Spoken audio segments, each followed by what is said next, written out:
So now let's take a look at the specific method that's based on regression. Now this is one of the many different methods. In fact, it's one of the simplest methods, and I choose this to explain the idea because it's simple. So in this approach, we simply assume that the relevance of a document with respect to the query is related to a linear combination of all the features. Here I used xi to denote the feature. So xi of q and d is a feature. And we can have as many features as we would like. And we assume that these features can be combined in a linear manner. Right? And each feature is controlled by a parameter here. And this beta is a parameter. That's a weighting parameter. A larger value would mean the feature would have a higher weight and would contribute more to the scoring function. The specific form of the function actually also involves a transformation of the probability of relevance. So this is the probability of relevance. Right? We know that the probability of relevance is within the range from 0 to 1. And we could have just assumed that the scoring function is related to this linear combination. Right? So we can do a linear regression, but then the value of this linear combination could easily go beyond 1. So this transformation here would map the 0 to 1 range to the whole range of real values. You can verify it by yourself. So this allows us then to connect the probability of relevance, which is between 0 and 1, to a linear combination of arbitrary features. And if we rewrite this into a probability function, we would get the next one. So on this side, on this equation, then we'll have the probability of relevance. And on the right-hand side, we will have this form. Now, this form is clearly non-negative, and it still involves the linear combination of features. And it's also clear that if this value is actually negative of the linear combination in the equation above. If this value here, and if this value is large, then it would mean this value is small, and therefore this whole probability would be large. And that's what we expect. Basically, it would mean if this combination gives us a high value, then the document is more likely relevant. So this is our hypothesis. Again, this is not necessarily the best hypothesis, but this is a simple way to connect these features with the probability of relevance. So now we have this, this combination function. The next task is to see how to estimate the parameters so that the function can actually be applied.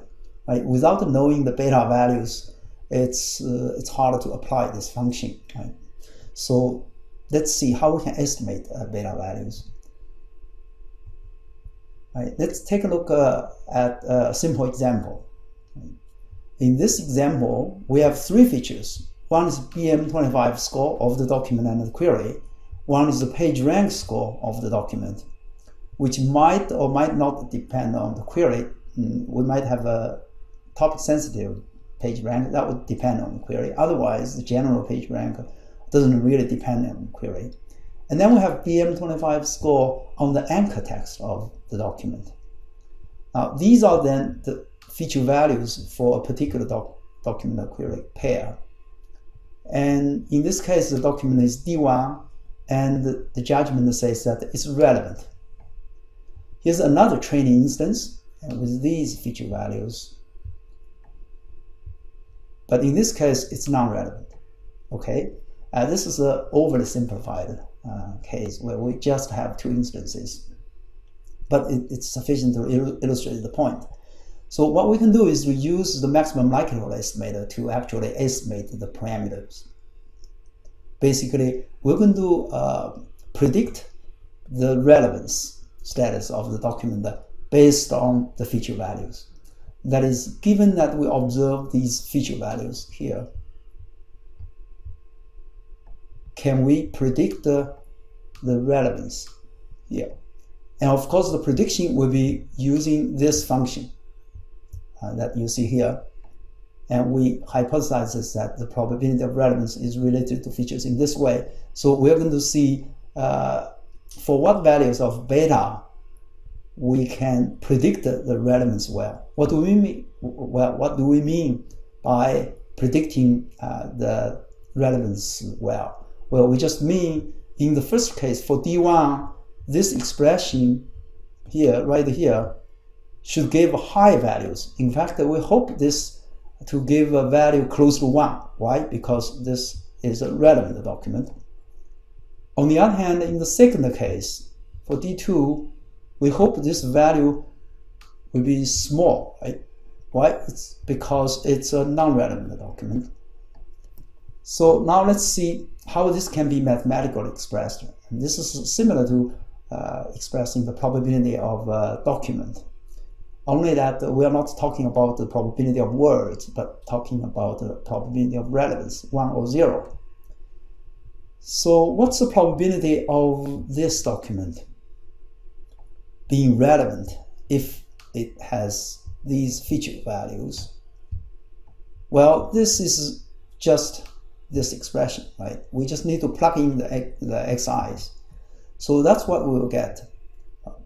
It's exactly like what we have seen above, only that we replace these xi's with now specific values, right? So for example, this 0.7 goes to here, and this 0.11 goes to here. And these are different feature values, and we combine them in this particular way. The beta values are still unknown, but this gives us the probability that this document is relevant if we assume such a model. Okay, and we want to maximize this probability since this is a relevant document. What do we do for the second document? Well, we want to compute the probability that the prediction is non-relevant. So this would mean we have to compute 1 minus, right, this expression. Since this expression is actually the probability of relevance, so to compute the non-relevance from relevance, we just do 1 minus the probability of relevance.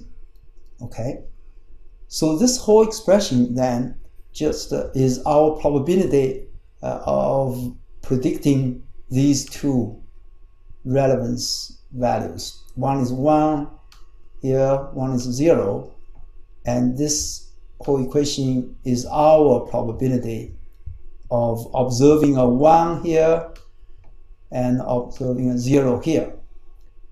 Of course, this probability depends on the beta values, right? So then our goal is to adjust the beta values to make this whole thing reach its maximum, make it as large as possible. So that means we're going to compute this. The beta is just the parameter values that would maximize this whole likelihood expression. And what it means is, if you look at the function, is we're going to choose betas to make this as large as possible and make this also as large as possible, which is equivalent to say make this the part as small as possible. And this is precisely what we want. So once we do the training, now we will know the beta values. So then this function would be well defined. Once beta values are known, both this and this will be completely specified.